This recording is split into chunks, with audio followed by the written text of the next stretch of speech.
Well, double trouble for Pakistan as Samarawickrama and Mendis pile on the runs, 1 century each, and Sri Lanka have reached 344 at their 50 over point. Lot of questions raised for Pakistan. Mendis gets 122, Samarawickrama gets 108. Hassan Ali ends up with 4 for 71, Haris Rauf 2 for 64. We are back at Cricbuzz Live, and I have Parthiv Patel, who I must say that had predicted it's going to be Sri Lanka's day, and so far he's got the prediction right again. Well done, PP. Along with him, we have the man who has all the answers, Joy Bhattacharya. Great day for Sri Lanka so far, Joyda. Absolutely fantastic day. Two big century partnerships to set it up. They would still be disappointed. They just got 29 in the last 5 overs, losing 4 wickets. But even if you look at that, 61 and 5 in the last 10, even if you put that aside for a moment, I think it's 344 is a formidable score. It's not a difficult pitch to bat on, but the sheer weight of those runs are quite a lot. And I think it'll put Pakistan under a fair bit of pressure. Parthiv, just what we spoke about, we wanted someone from Sri Lanka to convert and get that big 100. Then both of them said, we'll do it. Two of them put their hands up today, and Samarawickrama and Mendis, both of them have gotten centuries. Yeah, I think Kusal Mendis was outstanding today. I think it's carried on his form, which he had shown in Asia Cup and even here in practice games. Samarawickrama did show glimpses of what he can do during Asia Cup. He had some starts, but here, it converted that a start into 100. They needed someone to score runs at the top of the order. That also we saw from Nisanka has got a 50. Got out to a ball which could have gone anywhere. But Sri Lanka should be happy the way they've reached. And yes, you can think about it. You can say they didn't get the flurry which we always see it at the end of the overs, last 5 overs. But I thought they batted brilliantly. They attacked at the right time. If you look at the partnerships here, there are 2 back-to-back big partnerships, and then after a wicket fell, Asalanka went out, and then Sadira and De Silva also, got a 65-run partnership. So, and I think, if you look at Sadira Wickramasinghe and Mendis' partnership, 111 of just 69 balls. And that phase was from over 21 to 30. That's where Pakistan actually gave away more than 100 runs. And then this is something we've been talking about, that there is a big hole in Pakistan's bowling lineup where they don't have spinners who can control the game in middle overs. And that's exactly what we saw today. Joy, that perfect display of batting, both the knocks, we saw, well, Mendis who went and attacked from the word go, but they also paced their innings very correctly. To start with Mendis, if we can, ever since he stepped foot into India, he said that feels like my land, I'm just scoring runs, that's all he's been doing. Yeah, got 150 in a practice match, then he comes on, gets a 76 in the last match. Fabulous start. But again here, the kind of striking that he did, very clean striking, powerful striking. I think Pakistan were fortunate that he went for the 3rd 6 and got himself out. But 158 strike rate, he just set the game on fire. And once you've had a person who's put so much pressure in that middle overs, that's when their team totally collapsed. And that's what's basically happened. So whatever recovery you've had in the last 10 overs, you've had so much damage happen between overs 11 and 40, or rather 20 and 40, that basically even with that sort of bringing them back, they've still reached 344, which is a big, big total. Let's not, we talk about 300 totals now, but in a World Cup, having 340 on the board is not easy to chase.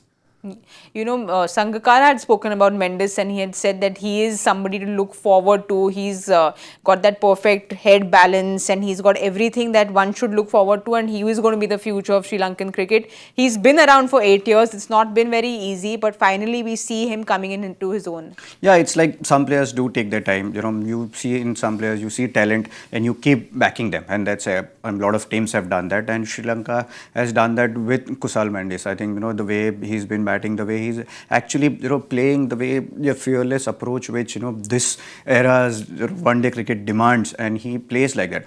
Someone would have had 2 sixes and would have said that was there a need of going for a 3rd 6, but he still went it and like 5 yards over the top, and it would have been a 3rd 6. But that's how the cricket goes, 5 yards here and there, and things can be completely different.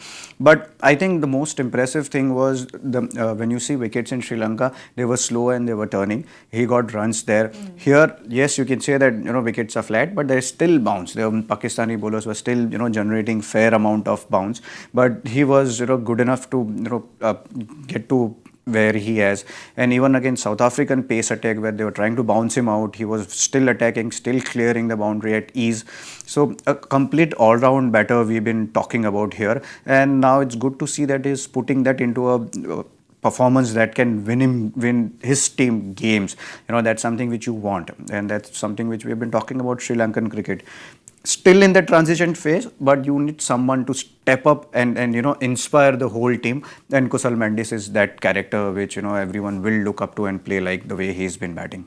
Joyda, Parthiv very interestingly used the word that he has that confidence, he's backing himself. We can see that he's in runs. This is the quickest century by a Sri Lankan in a World Cup. So he knows, it mentally plays on a player's head, right? When you are in confidence, he will go for that third six in spite of hitting those 2 sixes. It's just about confidence. It's about confidence, and I think, again, Parthiv has raised a very vital point that if you see, which is the 8 years that he's been playing in Sri Lankan cricket, 2015 onwards, and if you see Sri Lankan cricket has been in chaos till these last 2 years. Sri Lankan cricket has been in free fall, and they've just had captains that have not worked, toxic dressing rooms, bad relationships, problems, players breaking out of curfew, all sorts of problems they've had. And it's only under Shanaka in the last 2 years have they actually looked like a team. So a large part of players like Kusal Mendis is, just about also the atmosphere around you. And I feel finally they found their happy place. And I'm not saying that this Sri Lankan team is necessarily one of the strongest teams in this World Cup, but they are already for the last 2 years a team that is performing above they're punching above their weight, like we talk about the New Zealanders. They're punching above the weight, they're a spirited side, and Mendis has got going. Let me tell you, if Kushal Perera also starts getting going, this is a very dangerous side, because Kushal Perera is just as talented. He's not being among the runs, just Mendis is getting the runs. If they get a couple more players to start sparking, this could be a very dangerous team in this World Cup. Well, a maiden 100 for Samarawickrama in ODIs. It's always special. The first is always special. He's been around for some time as well, but a strike rate of 121. Very impressive again today, Parthiv. Yeah, he was. I think especially the way he played spin. I think the one shot which he hit over cover for six. We all, everyone felt, that's the most difficult shot to play when you're playing a spinner, especially a left-arm spinner who's not turning. That's actually against the angle. But he was timing it brilliantly, and in between he was rotating the strike well. If you look at that partnership with Mendis, he played that second fiddle. Once Kusal Mendis got out, he took charge and he started hitting boundaries, realizing that there is something where which can happen with Pakistani bowlers. If you can attack them, they will go on a back foot, and that's exactly what he did. And it's always good to see that the talent has been converted into a performance. That gives a lot of satisfaction to a batter. Joyda, I love following the graph of a career of a batsman or a cricketer. He said he had come when he was 22, he came to India and he played his test, couldn't do much, and then he was dropped. He went back and played domestic cricket, and he said that's where his learning was, because he played around in all positions. And he said that's where he learned the most, and we could see today it almost looks like he has an array of all the shots. Like he played that inside-out shot, he was rotating the strike very well. No, absolutely, and that's exactly the point. I mean, again, he's a schoolboy wonder, a domestic, suddenly scores a lot of runs, comes into national reckoning, fails, goes back into it is a journey which is very difficult. And let me tell you one thing, for every Kusal Mendis, or in that sense, Samarawickrama or a Saurav Ganguly who comes back years later, there are 10 players who never return after that. So it takes a very special kind of player to come and return after that. And after that, to get a World Cup century is important. And when he's got the century, see, the other thing about a team like Sri Lanka is a good team, but they need 3-4 performances together for them to win. And therefore, it is really important that if A has got runs, B gets runs as well, so that the total is enough for them to win. And I think that is extremely important for them. If just, for example, a Kusal Mendis got a century or a Samarawickrama got a century, they might not have had a total which was competitive. So for Sri Lanka, for them to win matches, if they get out, they all get out. But if they get runs, 2-3 of their batsmen need to get big runs for them to win. Because their bowling attack is not as potent and still will be missing Hasaranga. So they need those runs. They've got the runs now. Now it will be interesting to see how they bowl. Well, not a potent enough bowling attack is what Sri Lanka, but Parthiv has been saying that on paper, Pakistan looks like a very potent bowling attack, but it's clearly not translating on the ground. We saw that again today. A lot of questions that Pakistan has to answer. Yeah, they have. They rely way too much on Shaheen Shah Afridi to take wickets with new ball. If they don't take wickets with new ball, they do not have anyone except Haris Rauf who can, exploit those conditions. And it's not going to be that easy. You have to have an attacking spinner in between, and here you do not have. Nawaz is not your attacking spinner. Shadab is a wrist spinner, but he doesn't bowl that consistently in one-day cricket. And then you have a one-change bowler in Iftikhar Ahmed. So I think that's when Pakistan comes into trouble. If Shaheen Shah Afridi or Hassan Ali, he's got 4 wickets, but those 4 wickets has come in a second or third spell. So they rely heavily on Afridi and Hassan Ali to take wickets early on, and if that doesn't happen, then you can see this 344. It could have been 364. Last 10 overs just scored about 45, about 50, Yeah. 61 or something. So that could have been easily 80 in last 10 overs. So you have to understand that when you are playing against Pakistan, if you don't give them wickets with the new ball, they are going to travel a lot. Joyda, we spoke about it when we saw that Mendis went after Shaheen, but the ball wasn't moving around. He couldn't do too much. And if you could see that graphic again, it's between 21 to 30s where they've given away 102 runs. So it's that middle phase, which again in the pre-match we spoke about, Absolutely. struggling there. The lack of control there is huge. And actually, they got, few decent overs from Iftikhar. Otherwise, they would have been in even worse off. Look at Haris Rauf. Again, we are talking about Haris Rauf as a bowler who's going to control the middle. 64, 2 wickets, 64. Take away the last over. 9 overs, 63 runs, no wicket. That was his analysis when he goes into that last over. Yeah. And then he goes and takes just 1 run and 2 wickets. But the point of it is that means he's also not been able to control the scoring at that point. He managed to actually get into control once they lost a few wickets. So the players who were supposed to control the middle from them, that 21 to 30 that, PP has been on about, that's a crucial phase for them, and they are unable to control 20 to 40. They couldn't control it. But Parthiv, do you think, to the point of what Joyda is saying, is it because there is no pressure at the other end? Because it's literally like he's the only one going at it. Yeah, we always talk about partnerships in batting. So partnership in bowling is equally important. For someone to attack, you need other bowler to bowl a defensive line from other end. If runs are going from both ends, it's very difficult for an attacking bowler to think about wickets.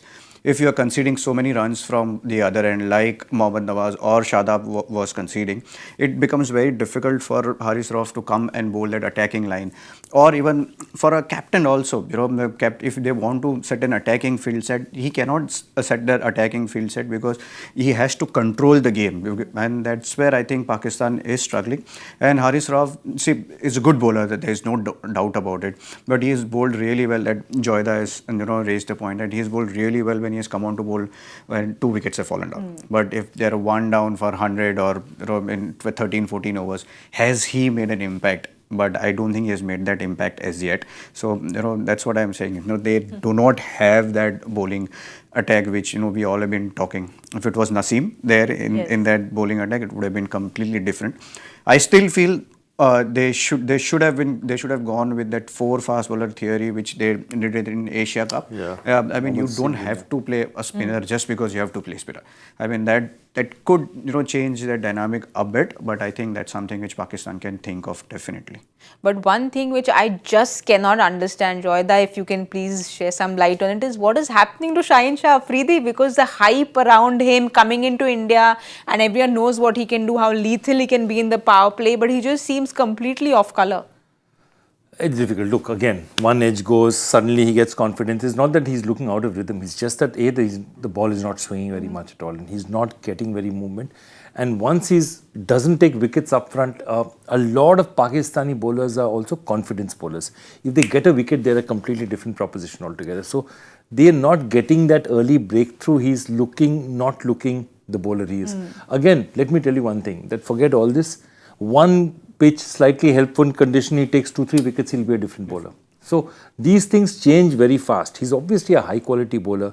But remember, all the bowlers are struggling out here because they're not getting, the swing bowlers are struggling, and that's his strength. Up front, swinging the ball up front is his strength.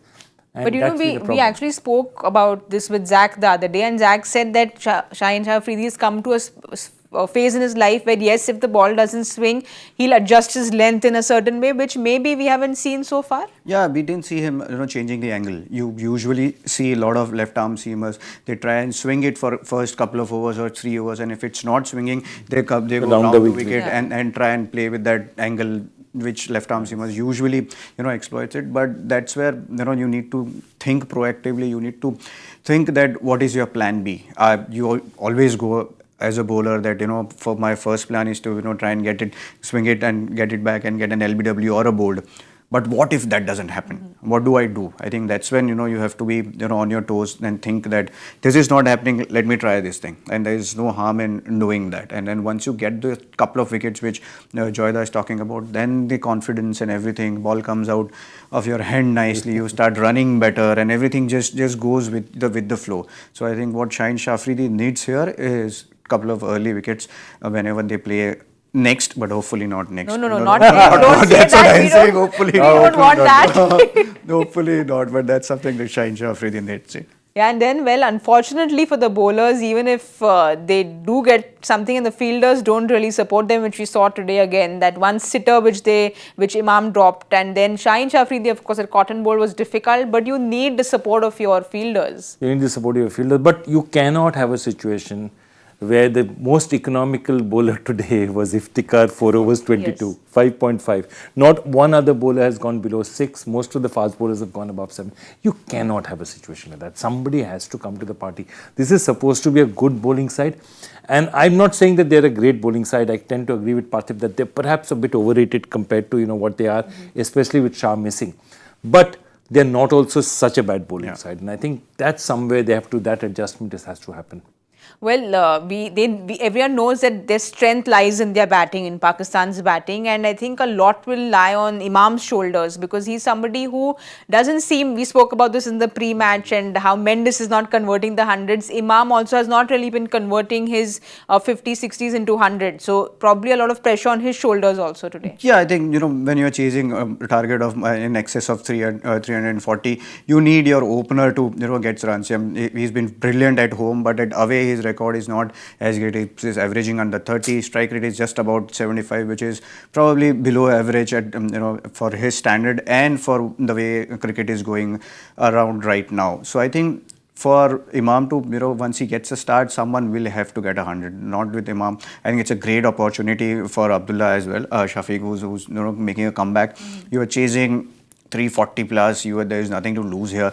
Try and be free with your mindset and give them a great start, and then Babar comes into play. But I think yes, then opening partnership makes a huge difference when you are chasing around 350. You know that, Joyda, the stat that they were talking about when they said he is very good in home conditions, is it also because they've just not been exposed to too many, he's never played in India before and just the conditions they have not been exposed to enough? Yeah, but I think India-Pakistan conditions will be roughly similar. I think the number there which actually strikes you is just he's played effectively just 30 ODIs, which also shows you how few ODIs are played nowadays. I mean, literally only in this year have they been, look, 30 ODIs since 2019 they've played. That's it. And there was a time when India-Pakistan used to play 40-45 ODIs in a year. I mean, that's the record. So, lot less ODIs are being played. So, I wouldn't put too much store by that number necessarily. But the problem with this match is that what I was thinking about is, if you look at it very carefully, this total is not, as Parthiv had said before, it's not in Babar's comfort zone. A total of 280 to 300, that's Babar's comfort zone. He bats at this thing. If they have to win this, somebody has to bat at one gear higher than Babar normally bats. True. Somebody has to score that runs at what a Kushal Mendis did for them. Scored 122 and 76, 80 odd balls. Somebody has to give that 150 strike rate so the others can bat at 90 and 102. Who is going to put up their hand and do that for Pakistan? That's the important thing, because Inamul Haq, it's not Babar Azam's normal game. He's not that kind of player. So I'll be very interested in seeing how they're going to approach this, because if that is the situation, then I think it's the other opener who has to go for it, because it's not Inamul Haq's normal game. I think it'll be interesting to see what kind of approach they are going with. Are they going with the traditional approach which you've been talking about, taking your time, keep wickets in hand and try and try and see that in next 20 overs, can we get to 170, 180, something of that sort. But it'll be interesting to see their approach, because their attacking batters are actually in the lower order. And we've seen how Bhattacharjya has been batting and finishing. He might float. Yeah, he might float, and then you have Shadab who can bat with that strike rate also. So yeah, that'll be an interesting approach. But see, 344 is like it's a big task. I know Pakistan will have to think that this has been chased down in a practice game against them, so they would try and think that this can be chaseable total. So and in today's era, nothing is not chaseable. Everything is chaseable. You just need to understand what your team is about, what your team needs it, and what kind of approach they need to go. So that's where it'll be interesting to see what kind of approach Pakistan is going with. Parthiv, usually in a film, what happens is you talk about the hero, and very often, sometimes the supporting actor kind of has the same impact as the hero. And you spoke about it's not a Babar-like, 344 is not a Babar-like target, but there's Rizwan who's just quietly being under the radar, but being very impactful for Pakistan. His numbers do the talking here. He's had a really great turnaround in 2023. So, lot pinning on Rizwan's shoulders, you think? I think so, because I think he's explosive enough. He and Iftikhar down that order are explosive enough to get the run. So if you look at a conventional chase, if these top batsmen can take them without losing too many wickets to 190, 180, 190, then that 150 of the last 20, perhaps these are the kind of batsmen who can get it for them. But that's the way. The question is, what is the chess game they're playing? Are they going to say 90 in the first 10, or are they going to say 190 in the first 30 and we are happy as long as we don't lose more than 2-3 wickets? So their game plan is going to be a very important thing. The other thing is, look, when a target like this, you will have to target some bowlers. So who are the bowlers you're going to target? Perhaps you'll say, okay, Thikshana is a tricky customer, I don't want to target him. I'll go after Madhushanka. Who do I go after? Because I have to hit a couple of bowlers out of the attack for me to actually reach this total. I have to play them out of their comfort zone. So it will be interesting. Tactically, this is a very fascinating match, because it will be very interesting. What does Pakistan come up with to get to 345? See, even if you look at Sri Lanka's bowling lineup, they've got the three main bowlers in Thikshana, Pathirana, and Madhushanka. Where Alage, he had an okayish game in the last game. Shanaka didn't bowl his 10 overs, and then we've got Dhananjaya De Silva as an off spinner. They don't have a lefty batter in between. So I think they will try and go after spinners, and especially with Rizwan you spoke about, his game actually suits the way he bats against spinners. He sweeps really from the stumps, literally from everywhere. He sweeps from just on length. He does give you that chance, but he connects more often than not. And it's a good pair to bat with Iftikhar Ahmed, because he's someone who can hit sixes at will. Absolutely. So that's a good combo to bat with. So probably opening start. Basically, everyone needs to get runs. I love the way everyone needs to get runs. That's it. Well, it's 344. Everyone needs to get runs. And Mr. Harsha Bhogle has said that we have not had a thriller this World Cup. So is it going to be this game? Because this is what he had to say. We haven't had a thriller so far. Wonder if Hyderabad will provide it today, considering. We certainly hope so. And the other thing we have is that, unfortunately, today, it's not an India game, but you've had a fantastic crowd in to watch. You've just had a lot of people in the stadium. So you really want them to see a big game, because, we haven't had that really close finish. Big match, Pakistan playing, they'll have a lot of support in Hyderabad. It'll be lovely to see a good game. But you've been saying, Parthiv, that Sri Lanka has the upper hand, and there is a little stat that I've been told is Pakistan's never chased a target above 265 in a World Cup.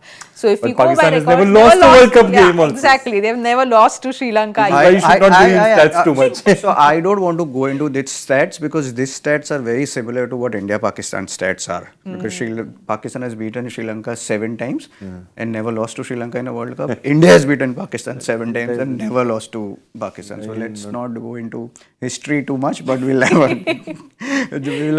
a good game. I think, considering the Pakistan's batting and Sri Lanka's batting, we are hoping for a good game. Like Harsha Bhai's tweet, he's very biased about Hyderabad. It's Hyderabad. He wants Hyderabad to have a good game. He wants a thriller because it's Hyderabad. Okay, but if you had said 50-50 because you reacted to my reaction. But Yes. now you tell me honestly, where do you think? Is it 80-20 Sri Lanka? Not 80-20. I feel 65-35 in favor of Sri Lanka. 65, very specific with a 65-35 for you.